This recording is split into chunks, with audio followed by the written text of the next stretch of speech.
Bienvenue dans cette deuxième vidéo qui va maintenant vous expliquer comment mettre en route votre capteur sur votre cage. Dans le carton de votre capteur, vous allez avoir plusieurs pièces qui vont vous être utiles à chaque fois. Vous avez en premier lieu votre boîtier en tant que tel. Vous avez également fourni avec un joint d'étanchéité qui va vous protéger des intempéries notamment. Vous avez également un collier de serrage qui va permettre de fixer votre capteur à votre cage. Également, vous avez l'équerre relié à un câble qui fera partie intégrante de l'ensemble de l'installation. Également, il fournit avec un chargeur pour recharger votre capteur, sachant que votre capteur a une durée de vie d'environ 1 an et il est rechargeable en 8 heures.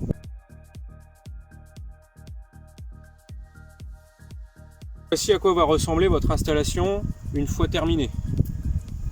Le principe, c'est que le câble soit tendu et lorsqu'il y a mouvement de fermeture, l'équerre va se détacher du boîtier noir. Un bouton va alors se lever, vous allez recevoir un message de fermeture.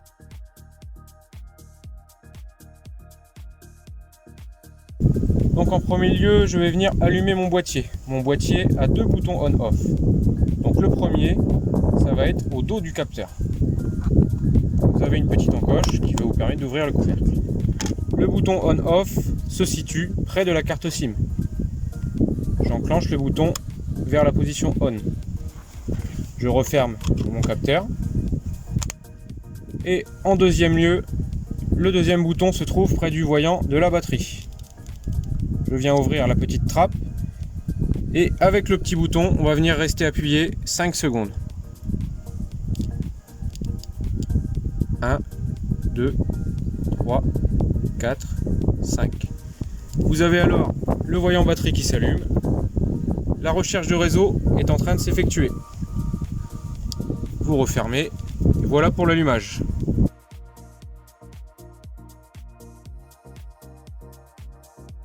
Une fois mon capteur allumé, je vais venir y glisser le joint d'étanchéité sur cette partie ici, pour éviter que l'eau ne s'infiltre en cas de pluie.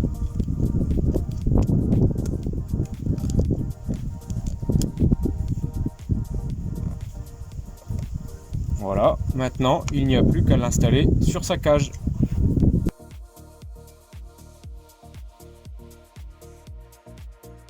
Avant d'installer votre capteur, assurez-vous bien que le fonctionnement est le suivant. Câble tendu avec l'équerre bien placée sur le bouton du boîtier noir ici présent. Dans le cas présent, je vais venir placer mon boîtier noir dans mon collier de serrage. Le but, il va falloir qu'il soit fixé et qu'il ne bouge pas. Je me suis donc bien assuré que mon câble était bien tendu et je vais venir tout simplement placer l'équerre sur le bouton. La partie est aimantée.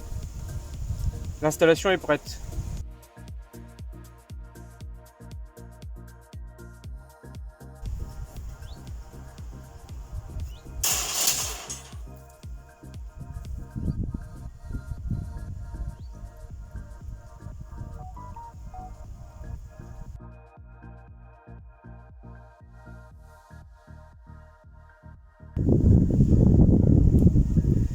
Ma cage s'est déclenchée, donc dans les 5 minutes qui ont suivi ma fermeture de cage, j'ai reçu un SMS m'indiquant que le capteur numéro 1 s'est déclenché. Vous allez avoir un lien qui va vous rediriger sur internet. Je clique dessus. Celui-ci va vous indiquer un point GPS. Il s'agit de la localisation de votre capteur. Et ensuite vous avez un menu déroulant et vous choisissez l'espèce que vous avez capturée. Alors dans mon cas, il s'agissait d'un test. Je sélectionne test et j'envoie mon observation. Je reçois tout simplement une validation de la part du site qui me dit que mon observation a bien été envoyée.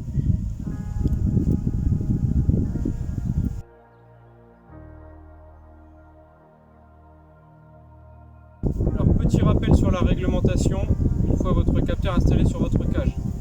Malgré cette catégorie de pièges, la législation évolue. C'est-à-dire que lorsque vous allez recevoir un SMS de fermeture dans la nuit, ce ne sera pas relever la cage avant midi, mais bien 2 heures maximum après le lever du soleil. Et lorsque celui-ci se déclenche en journée, le relevé doit se faire dans les 5 heures qui suivent votre fermeture.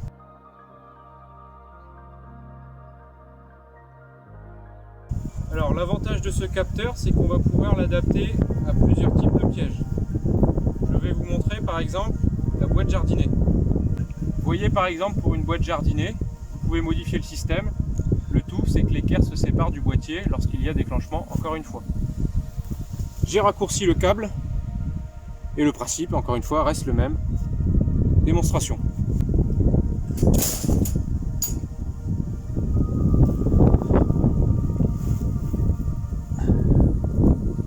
Voilà.